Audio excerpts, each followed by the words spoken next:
Hello, everyone, and thank you for joining us. I am Anarita Bashaliva, along with co-host Dr. Victor Fett, Dr. Katerina Shrey, and our program producer, Professor Larry Shrey. We host a weekly discussion panel on Russia's war on Ukraine with guests from Ukraine, military experts, medical personnel, academics, artists, literary figures, and relief workers. Our panel is recorded and circulated nationally and internationally. We appreciate your comments and feedback. Special thanks to Marshall University Libraries and MUIT for making this weekly event possible. If you are joining us live on Teams, please feel free to use our chat to post any questions for our guest. A quick greetings to our viewers in Ukraine from Dr. Katerina Shrey. Вітаємо наших слухачів в Україні з глибоким покліном. Ми далі свідки вашого страшного терпіння і також вашої великої сили. Дякую вам за вашу участь в нашій тижневій програмі. Thank you. Today's guest will be introduced by Professor Victor Fett. Thank you, Anara. Thank you, everyone, for viewing our 109th weekly meeting of Ukraine Discussion Group at Marshall University, West Virginia. And we are honored to welcome Dr. Joshua Kreimeyer, an associate professor of counseling at Colorado Christian University. Dr. Kreimeyer, who is a veteran-turned counselor, has been to Ukraine 20 times over the years, both before and during the war. He has trained counselors there. He helped to create master's program in counseling in Kyiv. Dr. Kreimeyer, the microphone is yours. Hello. Thank you all, and thank you for the invitation to be here. As Dr. Fett said, I am Dr. Joshua Kreimeyer. I'm a counselor and a family therapist, currently teaching at Colorado Christian University. I've been teaching since 2011, also doing clinical work. And to our Ukrainian listeners too, I would also say, Shanovi kolegi I druzi, esteemed colleagues and friends. I'm very honored to share with you my experiences in the amazing country of Ukraine. So I'm going to share some slides shortly, but I'll just share a few more details about myself. I grew up in Minnesota, and in that community I grew up in, it was a large Jewish community, and many Slavic people had immigrated there and settled, largely of the Jewish faith. And so I grew up very interested in Slavic culture in general. I had many Russian and Ukrainian friends. I had a Ukrainian girlfriend, actually, in high school, who was a ballerina. Always interested in that part of the world, and also growing up during the Cold War. So just fascinated with the culture, the people.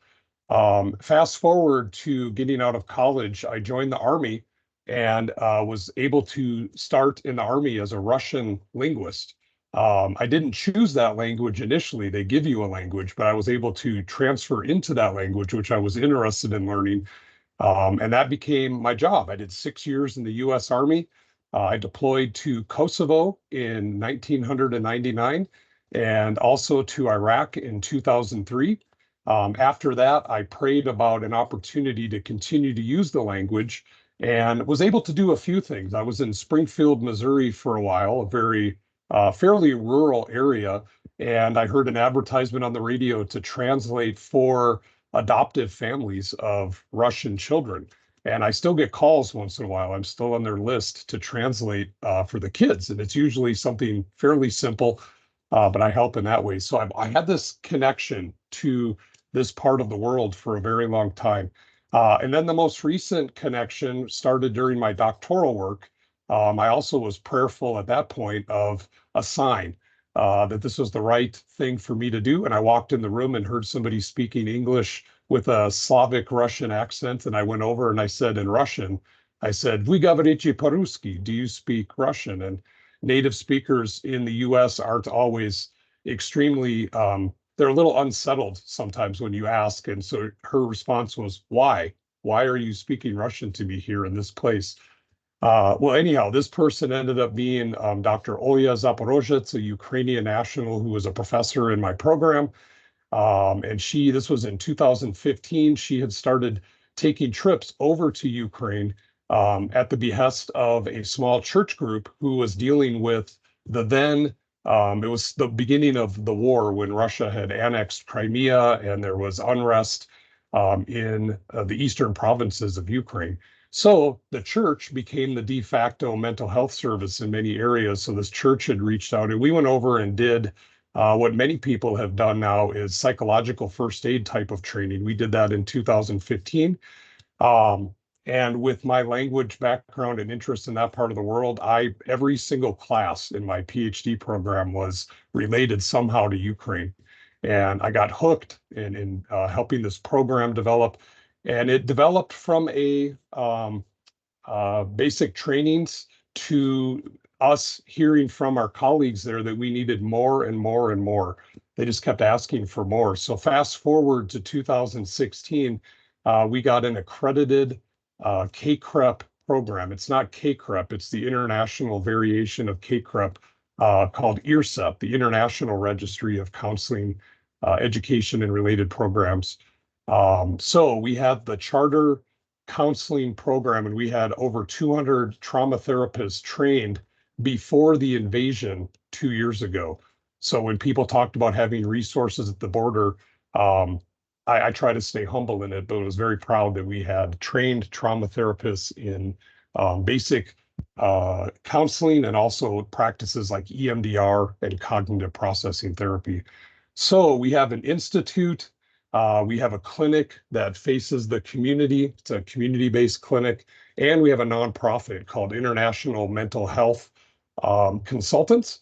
I'm glad to share the links for all of those things. And so prior to the invasion, I had been working with what we call it collectively Open Doors. That's the name. And it's odukraine.com.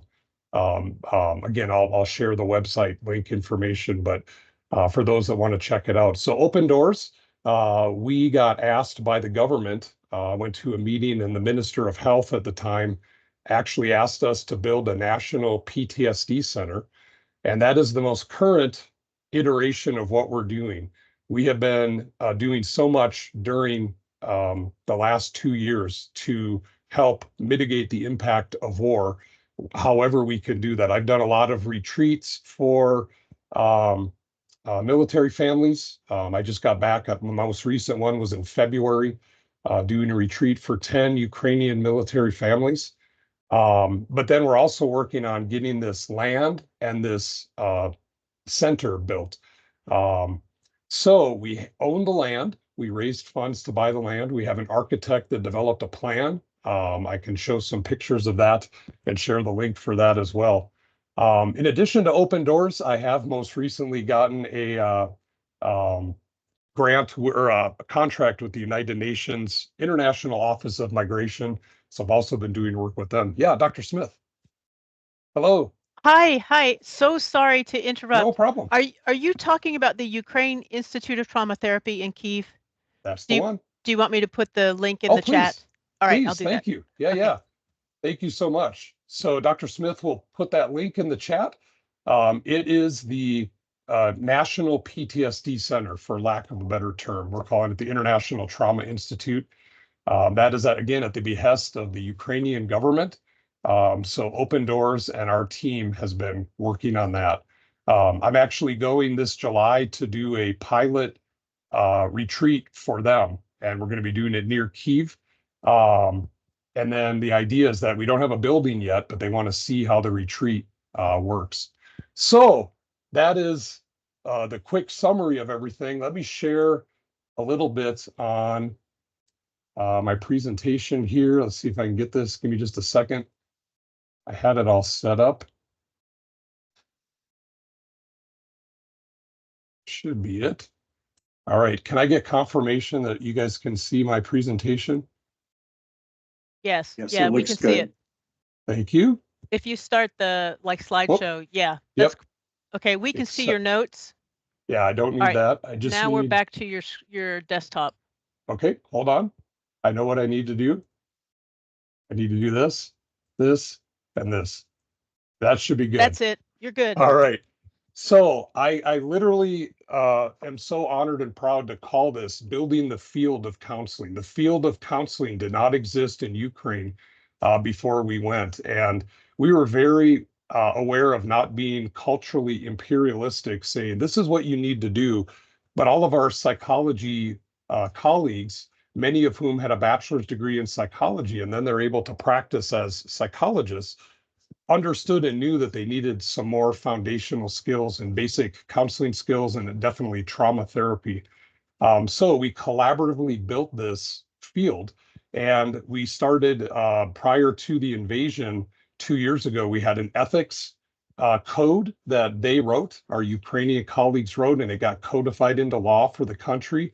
And one of my favorite things is our students created their own professional organization. And it's just really cool how they called it. It's the League of Trauma Therapists. It just sounds like something out of a superhero comic book to me, but they have all of the pieces in place. Prior to the invasion, we were working on building licensing standards for our master's level trauma therapists. So here we go. Let me just share some pictures of what I've already shared. But this is me in the military. That's me in the middle there, the tallest one, with a Ukrainian helicopter behind me. I even did some missions with Ukrainian troops when I was active duty in the military. So there's some proof of that. As you all know, Ukraine is just such a fascinating part of the world, with um, uh, Europe to the west, Russia to the east, and Turkey to the south. To me, it's just one of the most fascinating places of the world, places in the world, with such amazing people. And also, as many of you may know, but if you don't, this is an amazing thing to know. In the symbol, the trident of Ukraine is the Ukrainian, the Cyrillic letters for the word volia, which means will, means strength, means resilience. And this is absolutely demonstrated in the amazing stories that just keep coming from the front lines and throughout the country. Of course, the flame is dimming, and I think many of us thought this war would be over and hoped and prayed that it would be over by now. But the Ukrainian people, they're teaching the world some amazing things about resilience. I can't wait until they're able to rest and relax and teach the rest of us what they've learned and what this word really means to them. We see it every day. Just some pictures from around the country, amazing churches. This is the Friendship Bridge in Kyiv, which the Russians gave to Ukraine. And what they did is they didn't waste money during war to take this down. It was a goodwill gesture, right, from the Russians to say, we're friends. But what you see now, if you go in the top part of this arch in this park, there's a huge lightning bolt rift that somebody got up there and painted this big crack in the bridge. Uh, really demonstrative of how they feel, and understandably so. All right, so we started doing our work in 2015, partnering with the Ukrainian Evangelical Theological Seminary. They were a gracious host. They gave us rooms to teach for free. We did pay for the use of their dormitories and their cafeteria, but they were critical in helping us get our program started. One of the biggest things that we did that was different in our training was experiential learning. So many of the programs in mental health in Ukraine were read the book, learn about it in class, and then go do the thing. What was missing was what many of us call the fishbowl, where we teach the thing. We would teach reflective listening or summarizing for 15 minutes, and then we would do 45 minutes of practice. We would have a therapist, client, and then the rest of us would observe, and we'd give live feedback. This was mind-blowing to so many early in our program, and they really saw it as the quintessential piece that was missing. They got feedback on how they were doing and learned skills in effective counseling technique. We also did a lot of experiential things such as sand tray, as you can see here. Some more fishbowl type of activities. Lots of good students. This is something I did. I teach a lot I'm a dually licensed person with counseling and marriage and family therapy. So this is a couples technique I do with two different sets of Legos, where one person builds and the other person tries to replicate what they're getting instructions to build, but they can't ask any questions. But it's a great exercise that I have them experience. I don't just tell them how to do it. I'm like, here, you do it. And then they get to see what it looks and feels like. I did some more things outside. This is a family technique called family sculpting. You can just see some of the amazing students that we have in the wonderful property. The property that we started teaching on was a former pioneer camp, which was the think political organization mixed with Boy and Girl Scouts. A lot of the Soviet era training was that they would have kids go through and teach them about political things. But anyhow, we turned it into a place of healing.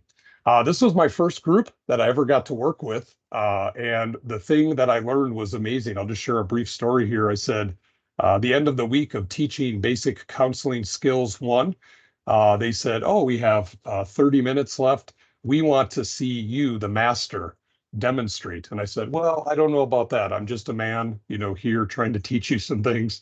But I said, before I show you what my counseling looks like, I'd like to learn a little bit more about what counseling looks like here. They did a session, and the essence of it was the client said, I'm dealing with this issue. And the therapist said, oh, then you just need to do this thing. It was very prescriptive. And I said, okay, I understand. Like you were looking for someone to give you permission to do the thing. They know something you don't know, and you're looking to them to tell you that thing. So I sat down with the lady to my right, your left, and she gave me permission to use this example because I told her how impactful it was. I sat down, and before I realized that I had forgotten not to tell her not to use something personal. But as soon as I looked in her eyes, I could tell. I was like, oh no, I forgot to tell her to use something that's not too intense. Well, her mother was dying, going into hospice, and she didn't know what to do. So I let her go, and I did the minimal encouragers that we had taught the students to do, leaned forward, all of these things that they had not been trained in or thought about before. And then I did a very simple reflection of feeling. I just said, and by the way, we did this in Russian because I was able to, and they were all speaking more Russian at that time, which is not the case now. I'm studying Ukrainian, would love to teach in Ukrainian. But we were doing it in Russian, and I said the word tyajola, which means heavy. I just said, that sounds heavy. She immediately broke down, as did everybody here in this circle. They were just like, what did you do? What was this magical technique? And it was in my mind, a simple thing that had been missing from so many toolboxes. And that's when I knew that what they were asking for was deceptively simple and deceptively powerful. The things that I had taken as basic skills that they were needing. And now most of the people in this picture are now teaching in our program and teaching the same things. All right, so just to give you an idea of how big our program got, how quickly it grew, here's one graduating class. And you can see how big the next one got. And this was our American team that came and helped did the residency. And in 17 and 18, we couldn't even get them all in one picture. So just suffice it to say, we have so many students that we've had to turn some away. 2019, that's half of the group.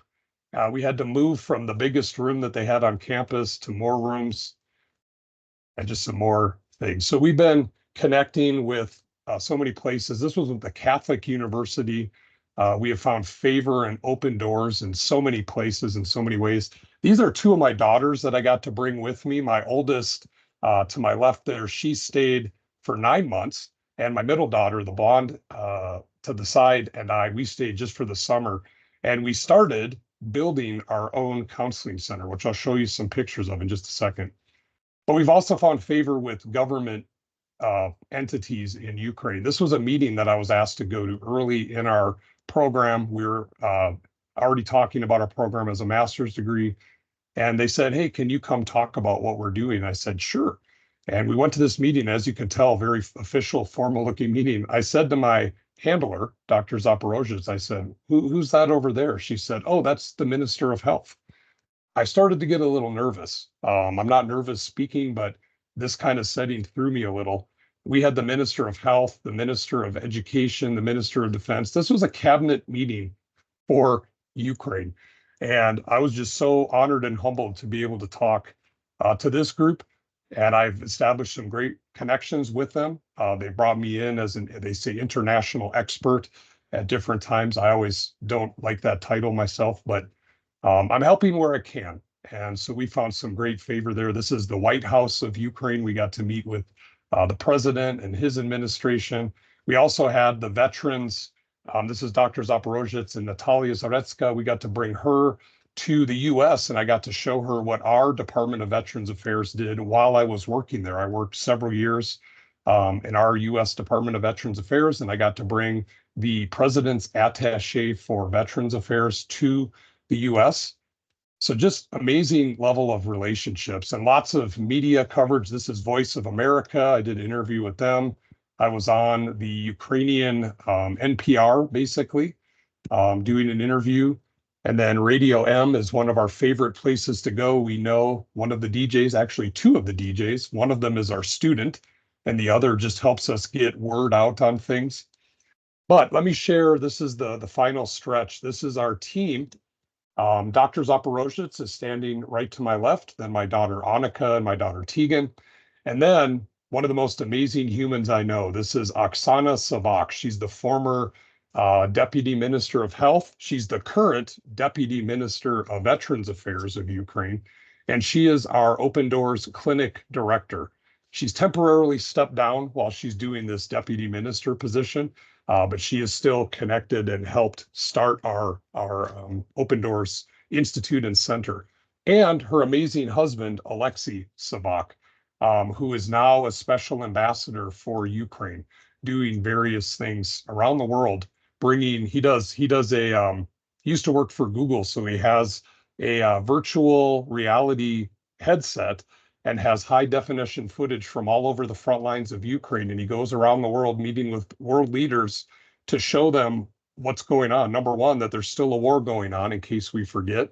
And number two, actually what it's like on the front lines without having to go there. So they are a power couple, amazing humans. And this is land just south of Kyiv in an area called Zdorivka. And this is where we bought land for the PTSD Center. And where they live. And actually, my wife and I bought land in December. We're planning on building a house near this area so we can help as the center grows to build the programming. I'm not an expert in building the buildings, but I'm going to help be building the programs for treating veterans and their families, trauma and brain injury, and all of the impact of war. So that's the land. We had a vision for our first clinic that we rented the space. We just wanted individual therapy, some family rooms.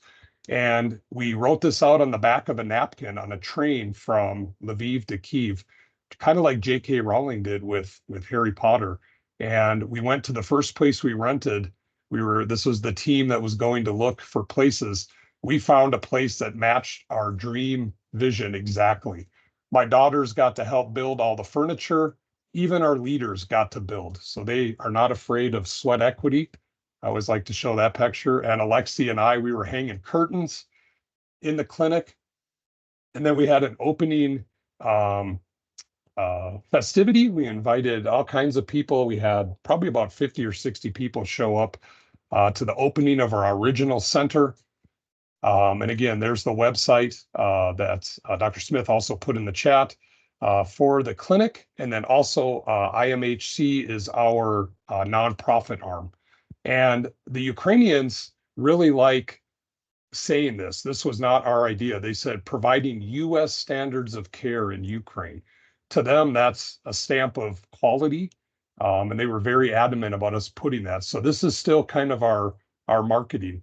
My middle daughter, the one that left with me at the end of the summer, she made the logo for us for Open Doors. And my oldest daughter, she did the website, actually, the original website. So a family affair. When you go around Ukraine, there are memorials all over from the original after Maidan in 2014-15, when Russia came and invaded and took over Crimea, annexed it, and all of that. There was memorials from back then, and already, even with an ongoing war, there's memorials and remembrances all over.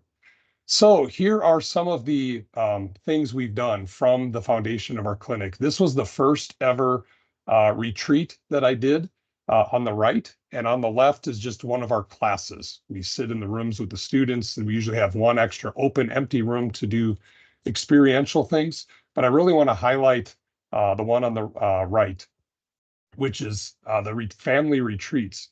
So the first one we ever did was in a town called Khmelnytsky, which is a couple hours west and northwest of Kyiv, the capital. And this was in a VA hospital. They had this big room for us to use. They donated the space and they fed us all for 3 days. So I have this model of retreat that I had built in the US with military families called Welcome Home Warrior. I actually published a manual that's available on Amazon um, for this retreat model. I did retreats with US veterans and their families since 2011 is when we started doing those.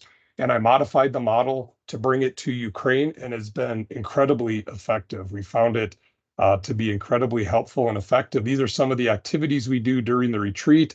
We do the Lego communication exercise. This one we call pipeline. Everybody gets a piece of PVC pipe as a family. This is me teaching the team how to do it, showing them before we show it to the families. And they have to roll a marble from one end of the room to the other. So communication and teamwork. We also do an activity with paracord where they get stuck with 2 different pieces of cord and try to escape from that. We do lots of outdoor hiking, walking type of activities. And these are some of the amazing families. This is one of the amputee veterans that we had, and he had a service dog with him at the retreat. And we have a closing ceremony where we stand in a circle. And one of the most meaningful pieces of feedback we got was in a culture that's often very reserved in sharing things in public and kind of airing dirty laundry in public.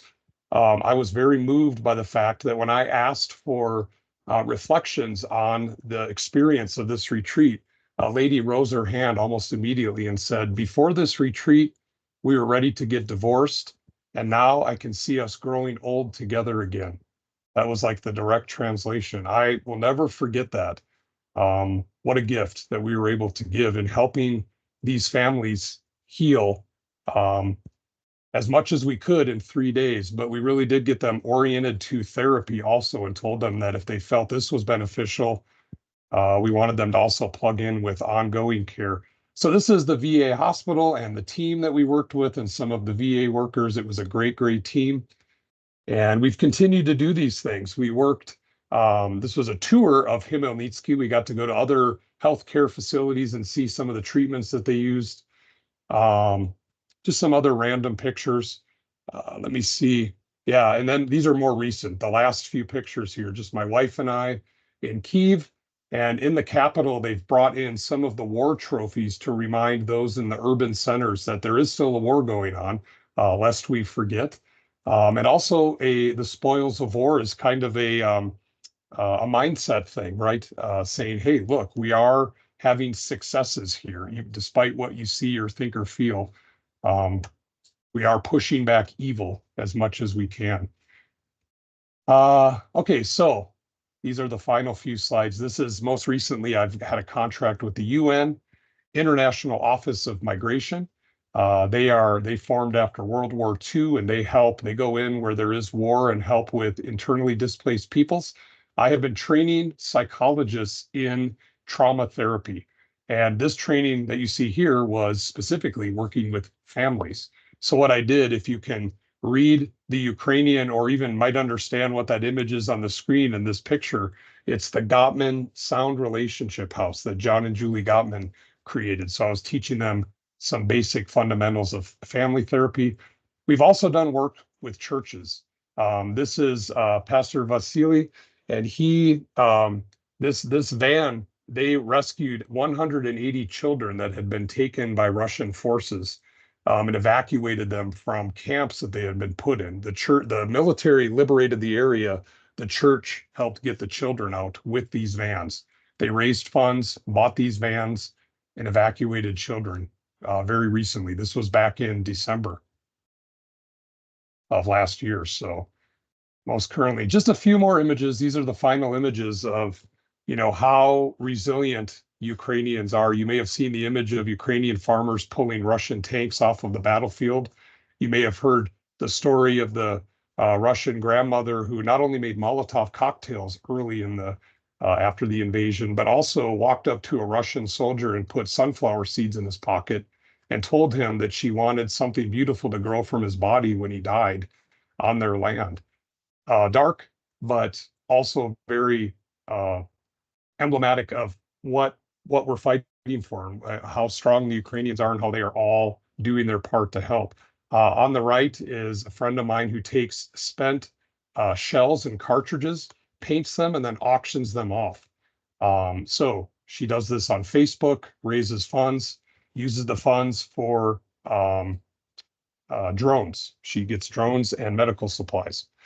All right, so where are we at now?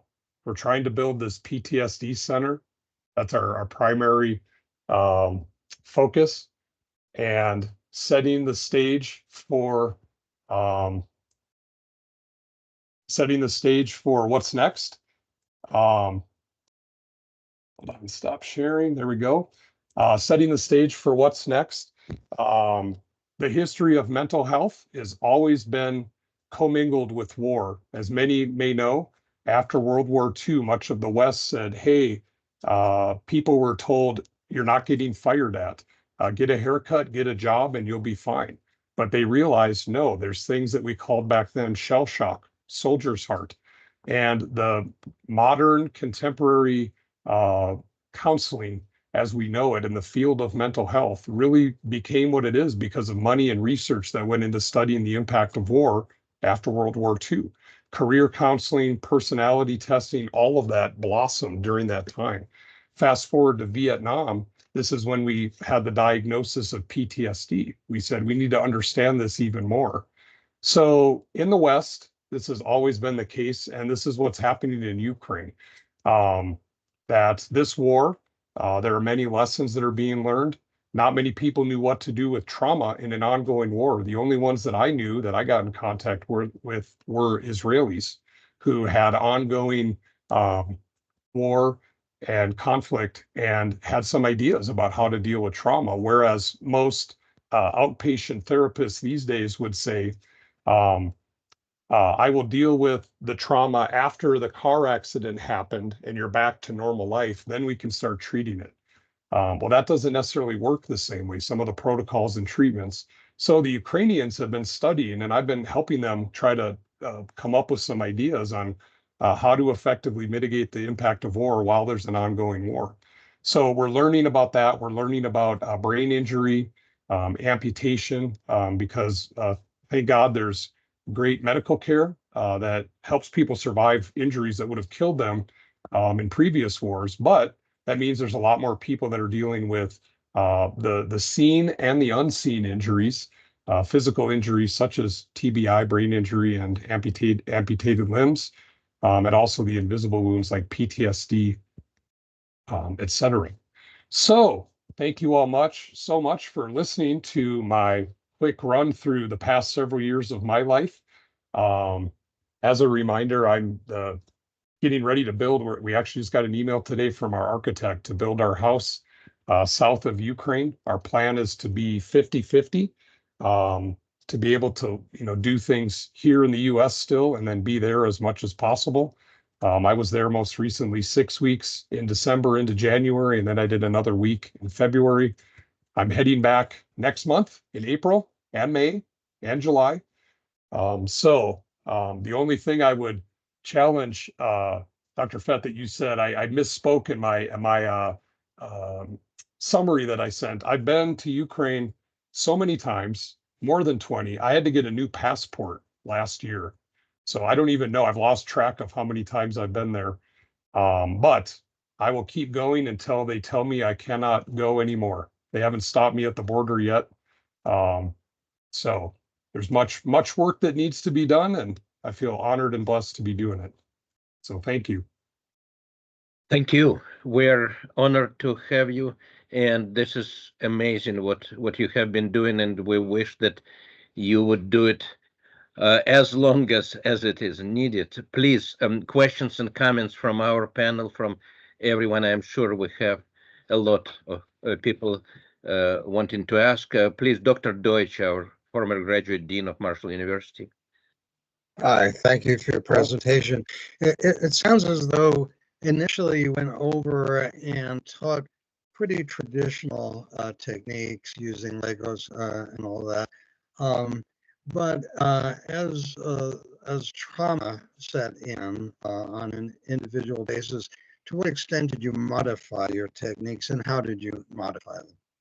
Yes, thank you. So what was interesting is we took the three primary evidence-based approaches of trauma therapy from the U.S. Department of Veterans Affairs and Department of Defense, which is prolonged exposure, cognitive processing therapy, and EMDR.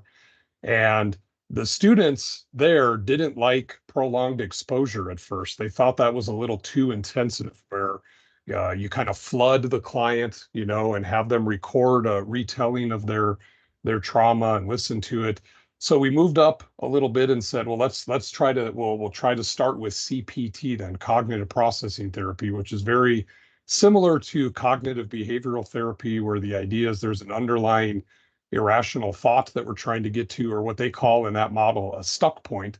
And many people liked this technique, but clients were not as receptive. The therapist liked it. The clients did not seem to be as receptive for whatever reason. I could go into it, but it would take too long to explain the conversations I had. But suffice to say that we settled on EMDR as one of the primary techniques that seemed to fit with the practitioners and the clients, the populace. That what they liked about EMDR as a trauma approach is that when they weren't ready to talk about the thing, or whatever it was that was troubling them, the traumatic experience, EMDR is an approach that is largely somatic, where you can have the client call up whatever that difficult thing they experienced or saw, and they don't have to say anything. You can say, when you bring it up, where do you feel it in your body? Many people liked that. That seemed to we got more people engaged in therapy more quickly. And because they were willing to try it, they kind of came in with open hands. We saw many, many people getting healed and being able to move forward in life prior to the invasion. Now that the last 2 years since the invasion, things have amped up, they are struggling some because they might heal from one thing, but then the very next day their village gets attacked again. And they know that that's kind of been the pattern of things. So I think defenses go up and people are less willing to, understandably so, less willing to kind of let the guard down enough to kind of heal. So they are struggling with that. I'm trying to consult with them, and I'm trying to let them know that the rest of the world had these approaches, but what makes sense to you from internally, from within your culture. And the last thing I'll share is that what they're starting to do is look at so the history of Ukraine. Some of you may know there were Cossack warriors, and I always say it's like Ukrainian cowboys. It's like the old, or samurai, right? Something like this, the older fighting class in the country. Well, they were very resilient, and they didn't have us. They didn't have trained mental health professionals, and they found ways to still be vertical and move on with life. So they are looking at traditional ways of healing, such as herbal remedies, somatic body movement type of things. Some of what it looks like to me like yoga almost, but they would do movement. And they looked at actually some Old Testament references too, with the history of Christianity being varied in the country, the Orthodox tradition. Some people have looked at like Old Testament stories where after war, they wouldn't let them come in the village. They would keep them outside for purification ceremonies, is what they called it back then. So they're actually bringing in a spiritual component as well. And many people are open to that. So it's very interesting to me. They're mixing the contemporary with really the ancient, and they're trying to find some new protocols that fit well for an ongoing war and within that culture. Very interesting. Thank you. Yeah, you're welcome. Thank you very much. Dr. Kreimeyer. Anara, please. Thank you very much for your great report, and it's very visual and actually very interesting. I would like to ask a couple questions. Russian army weaponizes sexual violence, and there are Yes. numerous cases against war-related sexual violence against boys, girls. We are not used to talk about boys, and of course adults. And do you work with this type of trauma, or do you prepare someone who can deal with this? Because it's a hidden issue. It's still not visible for donors. And Yes. my second question, do you cooperate with other international groups who are dealing with the similar issues of trauma? Thank you. Yes. Yeah, thank you. Very, very great question. And yes, that has been part of the training that we've integrated in. We have a almost a specialty, like there's a niche, some extra classes and trainings people can take. Foundation in Trauma 101, basic trauma is foundational for things like sexual trauma, but then it's unique enough, as you say, with children, and also I would say the nature of it. The Russian forces have been particularly brutal. It's not even just sexual assault, it's brutal. I would have to add that modifier in there. And it's very triggering even for those that want to help work with it. So we do lots of work on, um, first of all, the importance of self-care and compassion fatigue, the risk of burnout from this type of work. So that's something we emphasize before they even start working with clients like that. And then we also mix trauma with the language of children is play. So we use a lot of non-directive play therapy techniques with commingled with trauma approaches.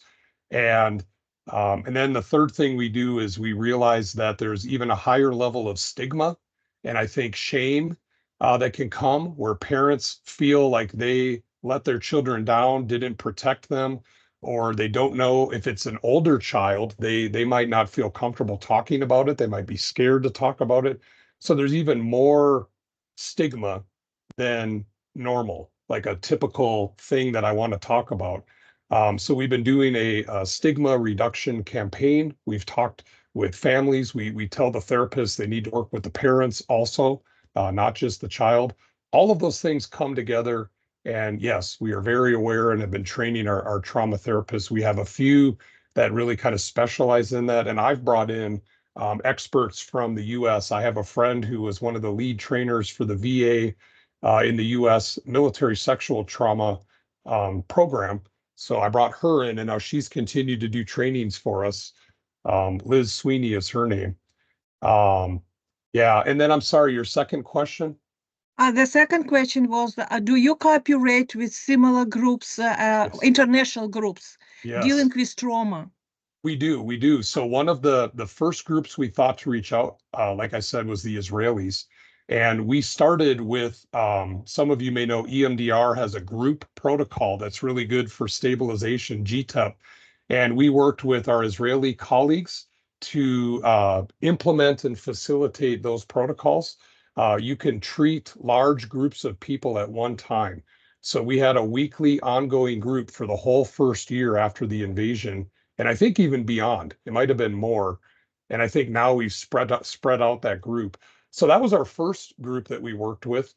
We've also worked with others. There's a trauma institute in the Netherlands that specialized in prisoners of war and helping them. So we've connected with them. We've also found a lot of support from the Canadian diaspora, Ukrainians who've settled in Ukraine. And they've been one of the things they've done is they've given us lots of money to provide free counseling for people. So we're able to pay our psychologists, our therapists that we've trained to do the effective trauma therapy we've trained them to do, and the client doesn't have to worry about money. So we've stayed in contact and worked with various groups. Yes. Thank you. You're welcome. Dr. Smith, please. Hey, Josh. Hello.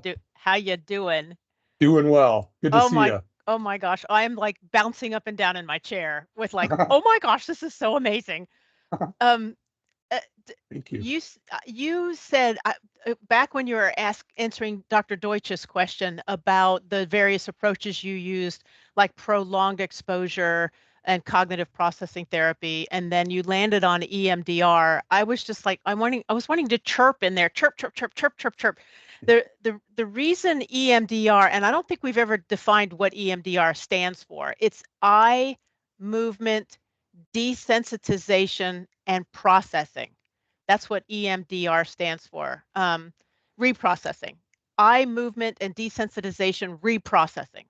Um, and it's a technique that has the therapist like use their finger or can use like tapping or you can even use the like sounds on either side of your head, but basically what it's doing is requiring the brain to move from one side of the brain to the other by crossing that corpus callosum in your brain. Mhm. And that is the thing, that's the effect that makes it work so well, is it requires the brain to self-regulate, to get re-regulated. Um, and you can do it a number of different ways. Quite frankly, even walking, because you're using both sides of your body, can help with this type of intervention for trauma.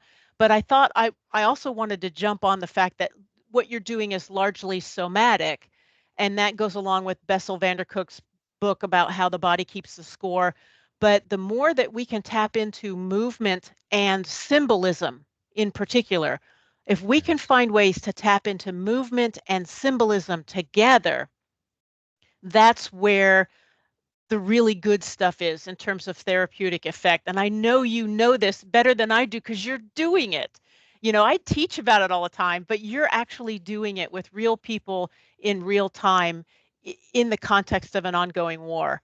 Um, Please keep track of what you're learning as you're doing this work because it is worth its weight in gold in terms of pedagogy for future counselors who are dealing with trauma, no matter where they are in the world. It pains me that Ukraine has to be the fishbowl for this learning.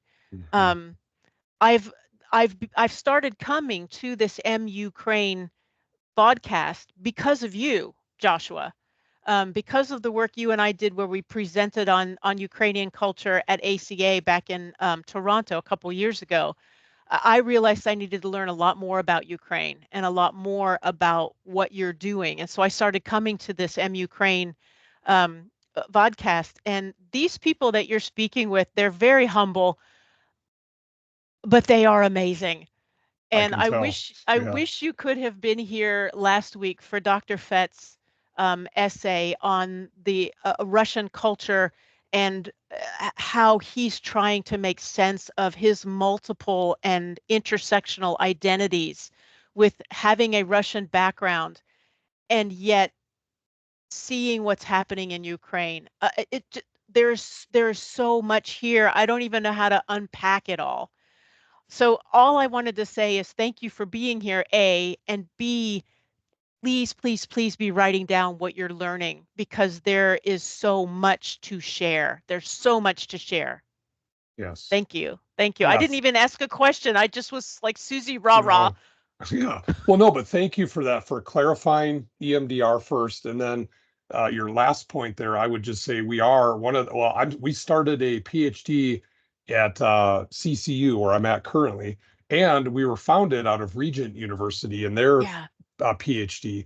So we have lots of good people needing research projects. I did one of the first, my dissertation was an outcome study studying the effectiveness of our first cohort of therapists.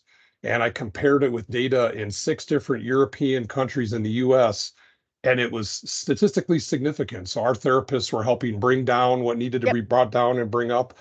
And I bet Yep. there's been 30 or 40 dissertations. And so we are keeping a record, and I'm hoping to do even more. And again, I'm stoking the flames. I'm trying to mentor our colleagues there they're going to have so much to give the world. And it is sad on the backs of war, but throughout history, we do learn how horrible people can be to other people. But then we learn some things, some very good existential, pedagogical, all these lessons that come from it. So yeah, thank you all for what you do too. Carol's been telling me all about this time, and I'm so glad. We need to make sure the world knows that this is still going on. I think it's fallen out of the mainstream kind of, it's not as highlighted. And boy, it's getting, I still have the alarm on my phone. I forgot to turn it off after my last trip of what regions have missiles coming in, and it goes off often, almost every day. So Wow. this is important. Joshua, I'm sorry to interject. The counseling department at Marshall University just got wind of some money being offered to start a doctoral program. There is no doctoral program in counseling in the sunny state of West Virginia. We have to send all of our promising students out of state. And unfortunately, they end up going out of state and then they stay out of state. So I'm just going to plant that little sunflower seed in your fertile mind, and combine that with our violence, loss, and trauma certificate. And Ukraine, I'm just going, my brain is going ping, ping, ping, ping, ping all Me over the too. place. Yeah. Yeah. There's a little ADD in all of us. True. Victor, okay, if I jump in for a second? Yes, sure, absolutely. So I just want to echo Carol's thanks. I do have like little tiny questions in there, but I'm mostly just the enormity of what you're doing is not lost on us. And I didn't realize that you were in place prior to 2022. How providential, you Yes. talked about trying, to Yes. figure out where your calling is, what is to do. I think the good you're doing cannot be overstated, and I'm so grateful. Also, specifically, as I'm Ukrainian American, I grew up in the diaspora, and Дуже приємно. Дуже дякую. Це ви дуже добре говорите по-українськи. Дякую. So in our culture, mental health is like you either pray it away or you deal with it. And so, and that's even, and that's here true in the diaspora, but that's, I can imagine that is not imagine, I know, I spent time in Ukraine. That's even more true there. So just the fact that you're bringing awareness into this, and the story you told about the woman you demonstrated with who talked about her mother dying. I mean, that is I can see that. I can totally see that.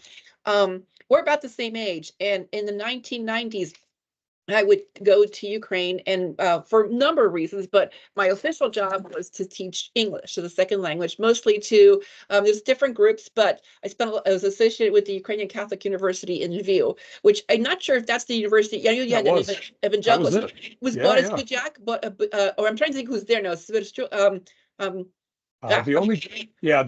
guy that I know, his name was Miron. That's okay. I don't even. The first name. Yeah. Okay. So I have a long history with the Ukrainian Catholic University, inherited from my father, who was instrumental in it, along with Patriarch Yosef Shlipi, who set all that up. And so this is so nice that that institutions in place are now being touched by the generosity and greatness of people like you who are there to help. And this is an amazing thing. Well, anyway, when I was teaching in the 1990s, I walked in, I was a young professor. Actually, I think I was still a grad student when I started. But I was teaching, grad student courses, English 101, that kind of thing. I remember walking into the class going, okay, everybody, let's put our chairs in a circle. That is all we did that period. Nobody understood what I was talking about. The idea of, wait, the chairs aren't all going to face forward and you're not going to lecture. And I was like, no, let's put them in a circle. And they're like looking at me like, what? Like, that does, wait, what? You want us to do what? We're going to clean? No, we're going to put our chairs, we're going to sit and talk. It was mind blowing. And just around it was the 1990s. So they jokingly referred to it as perestroika in the classroom, which is really funny, which I guess it kind of was, right? Reorganization of how we do things. But what I was shocked by is having, and I no counseling background, but I have parents who are products of World War II. And I grew up in a community that has many products of World War II. And so the guardedness against empathy, if you think your chances, my mother grew up going to bed every night believing that she may not have a mother or a sister when she woke up the next day. So it's just this whole, all the layers of protection you have to put in place, I would imagine. So so when I was in Ukraine, I was shocked how people reacted to just basic untrained empathy. Just like, crazy. It's just, it's Yes. sort of like, it was truly speaking a foreign language. And this is in the 1990s. So at that time, thankfully, it was very peaceful. It was a very peaceful dissolution by Ukrainian standards from the Soviet Union. So just I am stunned. I am stunned at what you're doing, and I'm so grateful for what you're doing. And mental health has never been something that's been acknowledged or valued. Well, I mean, mental health is valued, but not mental health treatment. Yeah. And so you are, when you said, you very humbly said that you had stuff in place before 2022. I didn't know that. And I think a lot of us didn't know that. And that is probably the reason that things are still as okay as they are. Thank you from the bottom of my heart. Thank you for what you do. God bless you in your ministry and your vocation. Thank you very, very much. I'm so grateful to Carol for bringing you into our conversation. Thank you. Thank you for the kind words. Thank you, Dr. Kreimeyer. We use so much of your valuable time with our questions as others think about something else to ask or say. I have maybe an unusual question to bring. You mentioned that you first studied Russian language, which is my native, and you surely are aware of the differences, this divergence between Russia and Ukraine, not just political or military right now, but obviously psychological. The major feature we observe now across Russian population is passivity at all levels. And you surely will not find this in Ukraine. It may be a very rare thing for a Ukrainian to say, I don't do politics, as majority of Russians would say now. So what do you say about passivity and evil in psychological sense when people I heard just one little example, a lady in Moscow who was asked on the street by interviewer what she thinks about drones bombing Kremlin and Moscow cities. And she says, I advise my friends to be positive and not look up.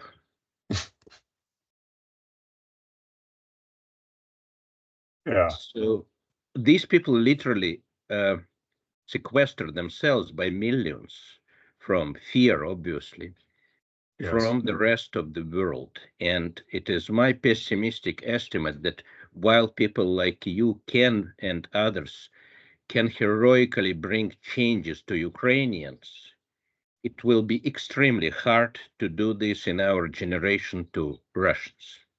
Yes. What do you think? Yeah.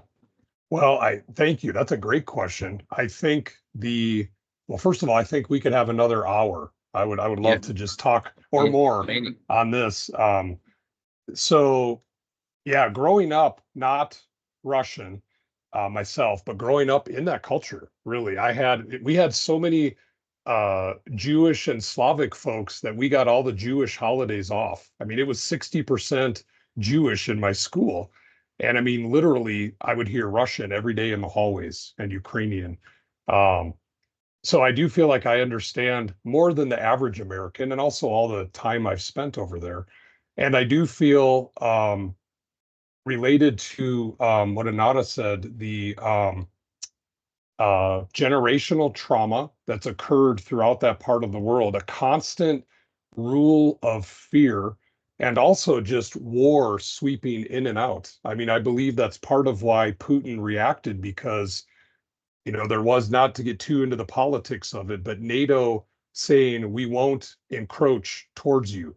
But then we did. We started courting Ukraine, right? And I can understand, not justifying anything, but I understand maybe where, yeah, historically, everybody's gone back and forth across this part of the world, and it's like, no, people want a strong leader that will protect the quality of life. So I think there's roots of that, but then the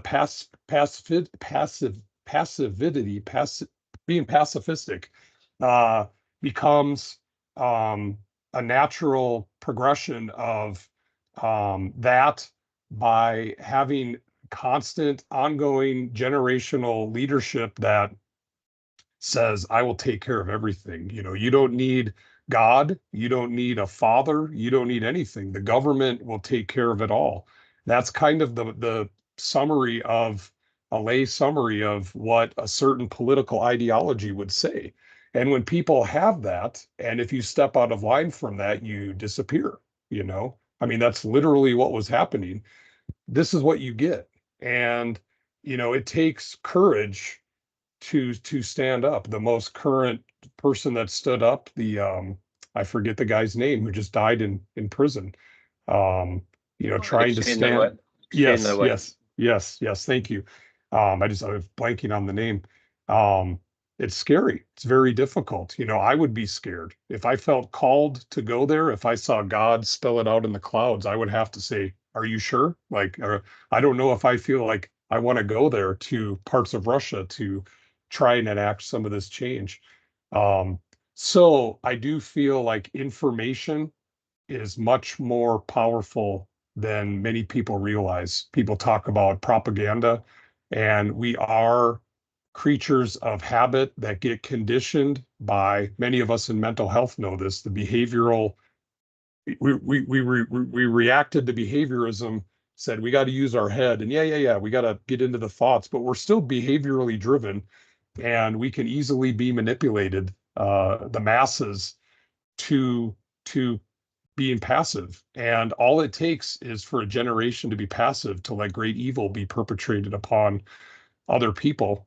And I think the answer is to focus on the light, the good. And there is a time and a place for the heart, but there's also a time and a place for the fist. When one of my favorite books, by the way, has that title, The Heart and the Fist. It's written by a guy who was a Rhodes Scholar, and then he became a Navy SEAL in the US. And he talks about both are needed in the world. And this is one of those times where the fist is needed, you know. Um, we need prayer. We need people doing good things, saving lives. And I still feel like I see more stories of good. If I could leave one thing from the time that I had in sharing, is that everything I see over there, there's so many horrific things, but it is unbelievable the stories of good and people doing good and more good. Cities that were the city that I lived in. I was in Kyiv area 1 week before the invasion, and I left. The Colorado Public Radio interview that you tagged in my summary on this interview, um, they were saying rogue Colorado professor refuses to leave Ukraine despite the threat of war. And I was living in Irpin, staying in that city, and that was one of the hardest hit cities at the beginning of the invasion. And I went back 3 months after the initiation of the invasion, and they were already rebuilding. And I thought, wow, the strength for all people to do their part. I know children that are, what was my friend's daughter was making paraffin wax tablets for people to start fires when they're out on the front lines, and sending them chocolate. And she raised all of this money to send 3 boxes of supplies to soldiers on the front line. That's amazing. That entire country has volia and will and resistance. And so I think we're seeing diametrically opposed ideologies. And that's why there's kind of a stalemate right now. I think that's what most people are seeing, that it's the front line is fairly static overall. And I think we got to keep praying and keep doing the good that we can, not give up, have perseverance, especially 2 years into, I mean, it's been 10 years. I honor that, but 2 years of hard, heavy war across the whole country, to not be afraid to speak out. We're stronger together, and let that be an inspiration to those that have been numbed to the reality of drones, like you said, flying overhead, because they sure are. A tiny little thing to add, we use the word volia, and that is correct. Will, that's exactly what it means. But it also has a second meaning. The official word for freedom in Ukraine is svoboda, but volia is the cat. That's what in the conversation you would use. And so that is just so cool. That is just so neat to have that word. And I love the fact that you're drawing attention to specific Ukrainian words. So thank you. Yes. Oh, you're welcome. Thank you, Katerina, and thank you, Dr. Kreimeyer. We are absolutely honored and happy to have you here, and we hope that this interview will be further distributed.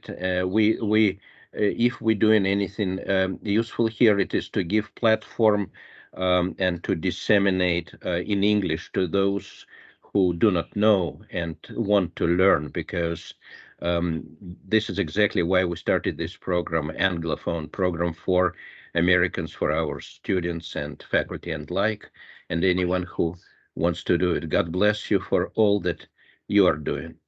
If I have no more questions from the panel, I will ask Katerina to say a few words in conclusion, please. Дорогі браття і сестри в Україні, ми зберігаємо вас у наших щоденних думках і молитвах. Нехай милосердний Бог тримає вас у своїй опіці. До наступного тижня. Прощаємося. Слава Україні. Героям слава. Hervim Slava. God bless Ukraine. God bless America.